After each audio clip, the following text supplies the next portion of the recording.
Mah ya, ini informasi untuk muslimah. Mabit muslimah insya Allah dilaksanakan pada Sabtu Ahad 17-18 Juni 2023 mulai pukul 18 sampai dengan 6.30 keesokan harinya. Mengangkat tema saat ruh terlepas dari raga bersama Ustazah Siti Sumarni dan Ustazah Syasha Energize. Dipersilakan untuk diinformasikan kepada sahabat-sahabat atau keluarga muslimah yang lainnya. Juga akan dilaksanakan kajian muslimah. Kalau tadi mabit muslimah, sekarang kajian muslimah, insya Allah pada Sabtu besok 17 Juni 2023, mulai pukul 9 hingga menjelang waktu zuhur. Bersama Ustazah Aini Aryani LCMA dengan tema Jalan Surga untuk para istri, mendalami kewajiban istri dalam syariat Islam. Kajian Ngopi Sehati kembali diselenggarakan secara online melalui media Zoom pada Ahad 18 Juni 2023 mulai pukul 20 sampai dengan 21.30. Kajian online Zoom ini ngopi terbuka untuk umum, ikhwan, akhwat, dan tidak perlu mendaftar. Silakan langsung gabung. Untuk informasi link dan ID-nya bisa follow medsos DKM Darut Tauhid Jakarta, baik melalui Facebook ataupun Instagram. Untuk tema besok, bersama Ustazah Erika Suryani Dewi LCMA, membahas istikharah dalam menjalani kehidupan. Telah dibuka kembali pendaftaran Sehati Supercamp dengan tema utama tak kenal maka ta'aruf, dan subtemanya adalah cintai dirimu sewajarnya.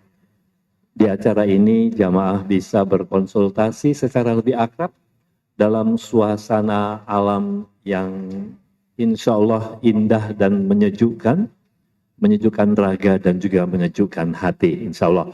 Dilaksanakan di Kampung Ulin, Camping Ground Cisarua, Bogor pada 22-23 Juli 2023, Sabtu Ahad ya, 22 hingga 23 Juli, dengan beberapa narasumber, ada Ustadz Ihsan Hakim, ada psikolog Bunda Damayanti, dan juga Dr. Emma untuk konsultasi medis. Silakan informasi dan pendaftaran menghubungi 0813 8000 7729. Masjid Darut Tauhid Jakarta menyediakan aula serbaguna untuk penyelenggaraan acara resepsi pernikahan, seminar, dan juga kajian-kajian ilmu. Silakan hubungi hotline DKM Jakarta. Juga DKM menyediakan wedding organizer Sehati yang membantu mewujudkan impian dengan konsep yang syar'i dan dapat menyesuaikan dengan kebutuhan para jamaah. Untuk informasi, hubungi 0813 8000 7729. Kelompok Bimbingan Ibadah Haji dan Umroh KBIHU Darut Tauhid Jakarta dengan pembimbing yang bersertifikat siap memberikan layanan bimbingan manasik haji dan umroh, pelatihan dan konsultasi haji dan umroh. Informasi selengkapnya hubungi 0812 9430 1616. Masjid Darut Tauhid Jakarta masih membuka kesempatan jamaah untuk mengisi ladang amal berupa sedekah jariah untuk perbaikan sarana wudhu masjid. Bagi yang ingin berdonasi, bisa menyerahkan kepada petugas yang menggunakan sorban hijau ataupun men-scan tanda kris yang kami letakkan di sekitar masjid maupun yang tertempel di tromol infak. Berikut kami sampaikan laporan perolehan donasi pada Jumat 9 Juni 2023 untuk tromol infak Cinta Masjid sebesar 5.250.000 Rp830.500. Kris infak cinta masjid sebesar Rp879.837. Sorfak infak sarana perbaikan tempat wudhu sebesar Rp1.141.000. Kami pengurus Masjid Darut Tauhid Jakarta mengucapkan jazakumullah khairan katsira kepada para donatur dan muwakif. Semoga Allah Subhanahu wa taala membalas seluruh amal ibadah kita dengan balasan yang sempurna. Amin ya rabbal alamin. Informasi kegiatan Jumat hari ini, khotib Jumat dan imam insyaallah Ustadz Ahmad Zarkasi, sedangkan muazin Ustadz M. Zakaria. Demikian informasi yang dapat kami sampaikan, kurang lebihnya mohon maaf. Wassalamualaikum warahmatullahi wabarakatuh.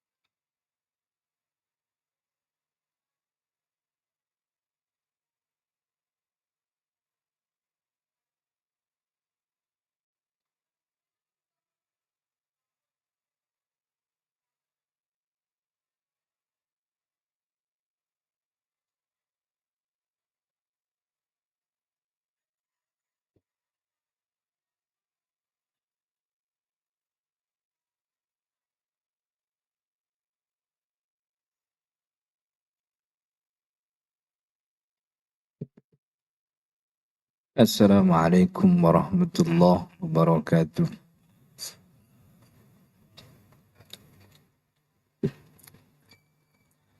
Allahu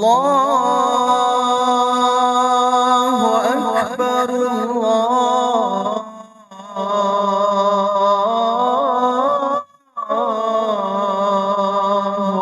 Akbar, Allahu Akbar, Allahu Akbar.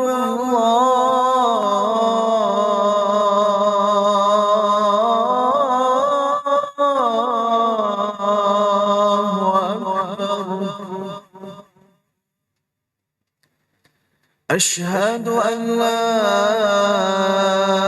ilaha illallah.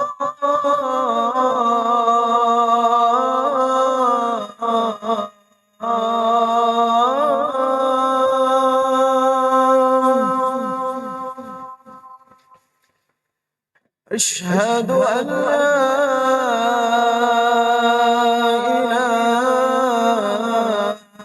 إله إلا الله.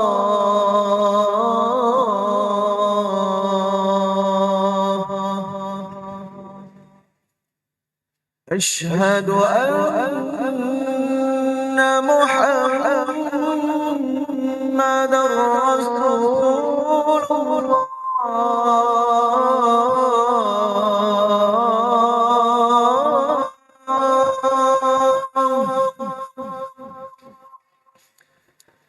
أشهد أن محمدا رسول الله.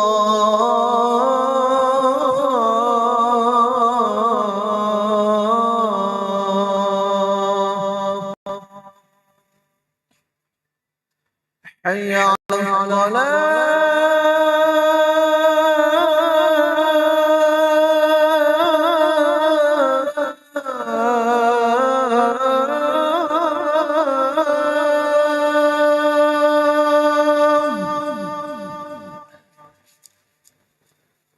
حي على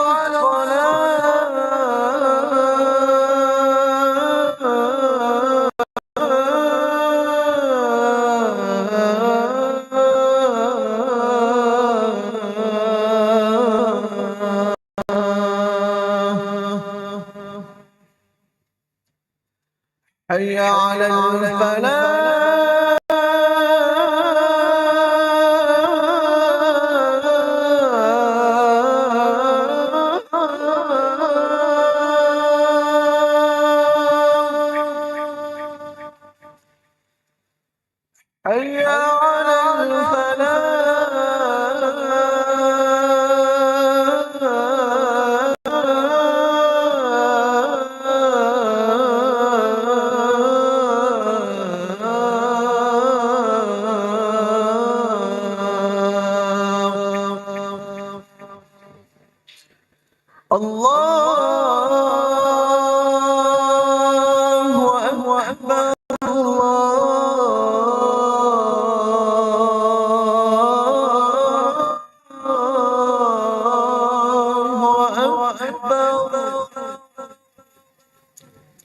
لا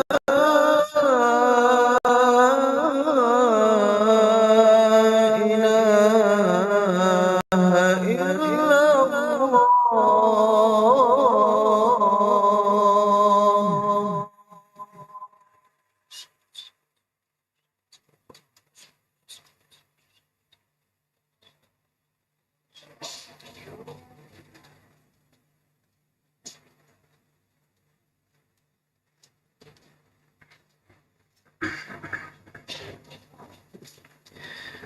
Alhamdulillahi Rabbil Alamin. Nahmaduhu wa nasta'inuhu wa nastaghfiruh wa na'udzu billahi min syururi anfusina wa sayyiati a'malina. Man yahdihillahu fala mudilla lahu wa man yudlilhu falan tajida lahu waliyyan mursyida. Ashhadu an la ilaha illallah wahdahu la syarika lah wa ashhadu anna sayyidana Muhammadan abduhu wa rasuluh. Allahumma salli wa sallim wa barik ala sayyidina Muhammadin wa ala alihi wa sahbihi wa man tabi'ahum bi ihsanin ila yaumiddin. Amma ba'du, fa ya ibadallah, usikum wa nafsi bitaqwallahi wa ta'atihi la'allakum turhamun. Qala Allah Ta'ala fi kitabihil karim, a'udzu billahi minasy syaithanir rajim. Ya ayyuhalladzina amanu taqullaha wa qulu qawlan sadida. Wa qala Rasul sallallahu alaihi wasallam, ma nahaitukum anhu fajtanibu wa ma amartukum bihi fa'tu minhu mastata'tum. Para jemaah sidang salat Jumat yang dirahmati Allah, beberapa hari lagi kita akan memasuki bulan baru, yaitu bulan Dzulhijjah. Di dalamnya selain ada ibadah haji yang mengambil perhatian besar umat Islam dari seluruh penjuru dunia, juga ada yang mengambil perhatian juga yang sangat besar, dan ini dilakukan bukan hanya oleh orang-orang yang sedang ihram di tanah suci, tapi juga seluruh kita bahkan di luar tanah haram, yaitu menyembelih hewan ternak berkaki 4 di hari tanggal 10, 11, 12 dan 13 bulan Dzulhijjah. Kebanyakan daripada kita menyebutnya dengan istilah kurban. Walaupun di dalam kitab-kitab fikih ulama menyebutnya dengan istilah udhiyah atau udhiyah, tidak dengan istilah kurban yang banyak kita pakai. Disebut udhiyah karena memang mengambil daripada nama waktu di mana syariat penyembelihan ini dilakukan. Awal pertama kali Nabi Ibrahim alaihissalam melaksanakan perintah Allah untuk menyembelih putranya Sayyidina Ismail alaihissalam yang kemudian diganti dengan kambing kibas, itu di waktu duha. Dan Nabi Muhammad SAW pun menyembelih hewan kurbannya di waktu duha. Maka itu istilah untuk hewan ternak berkaki 4 yang disembelih di hari raya Idul Adha disebut dengan udhiyah atau udhiyah dari kata waktu duha. Akan tetapi penyebutan kurban memang bukan tanpa hikmah. Kalau kita teliti ternyata awal kali terjadi kurban dalam arti memberikan persembahan kepada Allah dalam rangka pendekatan diri kepadanya, dan itu terjadi awal kali di atas muka bumi, itu diceritakan oleh Allah dengan istilah kurban.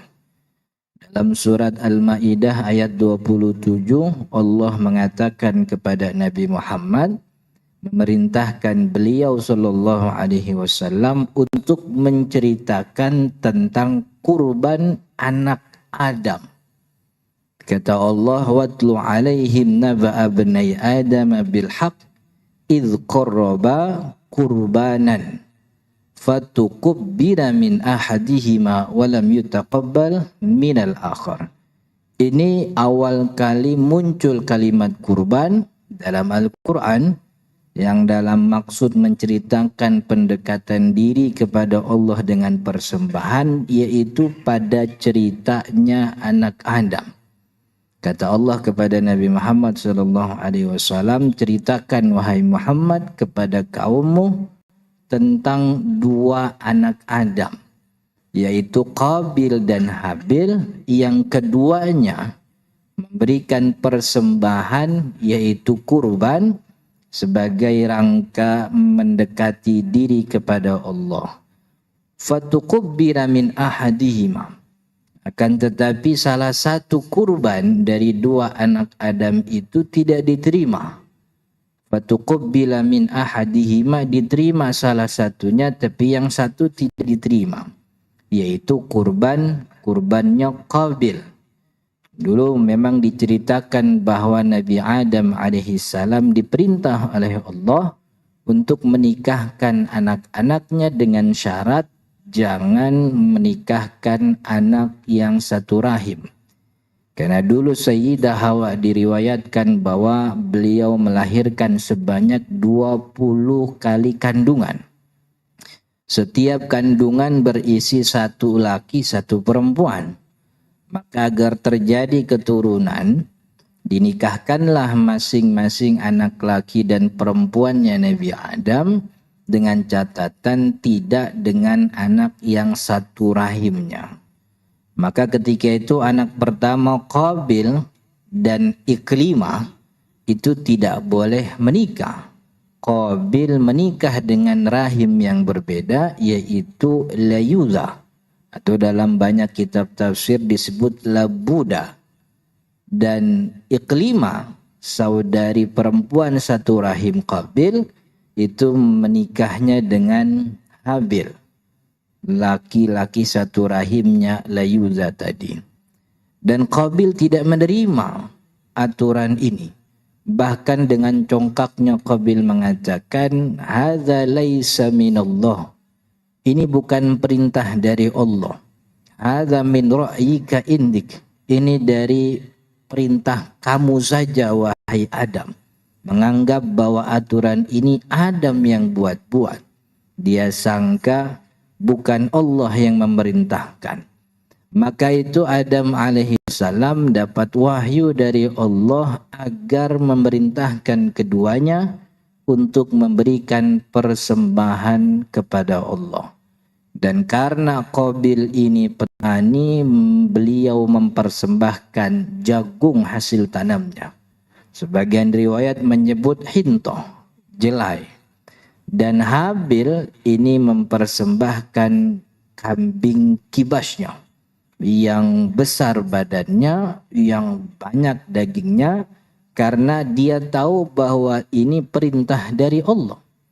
Ini perintah dari Allah, maka ini dia persembahkan kepada Allah sebagai pendekatan diri kepadanya. Akan tetapi saudara tuanya Qabil tidak menganggap ini dari Allah. Ini aturan yang dibuat oleh ayahnya Adam agar menghentikan kemarahannya. Maka dia memberikan persembahan yang buruk. Karena dia tahu dia akan menikahi Iklimah, apapun caranya. Maka persembahannya tidak dipersiapkan dengan baik. Yang penting asal jadi, bahasa kitanya begitu. Maka itu dia persembahkan persembahan yang buruk. Akhirnya kurbannya Qabil tidak diterima oleh Allah. Yang diterima yaitu persembahannya Habil, kambing kibasnya. Dengan Allah menurunkan api putih dari langit, lalu membakar persembahan Habil dan hilang bersama terbangnya api tersebut. Maka dari sini para jemaah yang dirahmati Allah, kita bisa belajar bahwa istilah kurban awal kali dipakai dalam Al-Quran untuk Qabil dan Habil. Dan di peristiwa tersebut ada cerita tentang bagaimana Qabil tidak diterima kurbannya. Apa sebab Qabil tidak diterima? Karena motivasi yang dia bangun ketika dia mempersembahkan kurbannya adalah motivasi dunia. Dia merasa bahwa kurban ini memang ditujukan agar bisa melewati satu rintangan yang setelah itu dia bisa menikah. Dia anggap ini sebagai jalan agar pernikahannya disetujui. Yang jadi motifnya wanita, yang jadi motivasinya dunia. Maka karena sudah ditutupi keinginannya oleh hawa nafsu, hilang sudah penglihatannya tentang bagaimana mendekati Tuhan, maka dia mempersembahkan persembahan yang buruk. Ketidakpercayaannya dia kepada ayahnya, yang mana itu hasil daripada nafsu besarnya terhadap wanita, membuat dia hilang akal. Maka sebelum kita siapkan uang untuk membeli hewan kurban yang harganya tidak murah bagi sebahagian kita, maka perbaiki niat kita, luruskan hati, jadikan Allah sebagai satu-satunya motif untuk kita berkurban di hari raya Idul Adha ini. Maka kalau motifnya adalah Allah, tujuannya mendekatkan diri kepada Allah, niscaya Allah terima. Niscaya Allah terima. Maka itu dalam surat Al-Hajj ayat 37. Ketika Allah bercerita tentang bagaimana syariat kurban itu disyariatkan kepada kita umatnya Nabi Muhammad, Allah mengatakan di ujung ayatnya, la yanalallaha luhumuha wala dima'uha walakin yanaluhu taqwa. Sembelihan yang engkau sembelih itu tidak dapat meraih Allah dengan dagingnya, juga tidak dapat meraih Allah dengan darahnya. Walakin yanaluhu taqwa. Sembelihan yang kamu sembelih itu menggapai Allah, bisa meraih ridha Allah dengan ketakwaannya. Bukan kulitnya, bukan dagingnya, bukan banyaknya darah yang dikucurkan, tapi dengan takwa si pekurbannya. Dan takwa memang munculnya dalam hati. Maka perbaiki niat kita, luruskan hati, pandangan kita bukan untuk keduniaan. Bukan untuk meraih simpati orang, bukan untuk biar dikata orang, apalagi mencari suara orang, tapi ini Idul Adha. Orang telah diberikan kekayaan oleh Allah sebagai jalan syukur dan juga meramaikan syiar Allah. Dia berkurban, bukan motifnya manusia. Kalau dia punya motif manusia, berharap ingin dipuji lalu ternyata tidak dipuji, berharap ingin dinilai bagus tapi ternyata pun tidak dinilai bagus, pasti akan kecewa. Tapi kalau yang diharapkan dengan kurbannya adalah Allah, apapun kata orang sedunia, dia tidak peduli. Karena yang dia pedulikan hanya penilaian dari Allah Subhanahu wa ta'ala. Kalau Allah yang sudah jadi motivasinya, maka dia akan berkurban dengan kemampuan terbaiknya. Itu yang menjadi konsekuensi kalau memang niatnya Allah. Tapi kalau niatnya berhubungan dengan manusia, keduniaan, maka hasil pekerjaannya pun mencari-cari apa yang disenangi oleh orang, bukan apa yang dikatakan oleh syariat tentang ketentuan hewan kurban. Maka sebelum datang waktunya, luruskan niat, perbaiki hati agar kita menjadi pekurban dengan motif satu-satunya Allah, sebagaimana Allah contohkan daripada kurbannya Habil. Dan diriwayatkan oleh banyak kitab tafsir, disebutkan dalam banyak kitab tafsir bahwa kambing yang menjadi pengganti Ismail alaihi salam di zaman Nabi Ibrahim, yang ketika itu turun untuk mengganti Nabi Ismail, itu adalah kambingnya Habil yang dulu dipersembahkan di awal kali terjadi kurban di atas muka bumi ini. Maka luruskan niat, jangan sia-siakan uang yang kita kumpulkan berhari-hari, berbulan-bulan, bahkan bertahun-tahun hanya untuk menyenangkan 1, 2, 3 orang saja. Luruskan niat, yakin kepada Allah, dan Allah tidak akan menyia-nyiakan amal hambanya. Barakallahu li wa lakum fil Qur'anil azim wa nafa'ani wa iyyakum bima fihi minal ayati wa dzikril hakim. Aqulu qawli hadza wa astaghfirullahal azim li wa lakum wa lisairil muslimina wal muslimat fastaghfiruhu innahu huwal ghafurur rahim.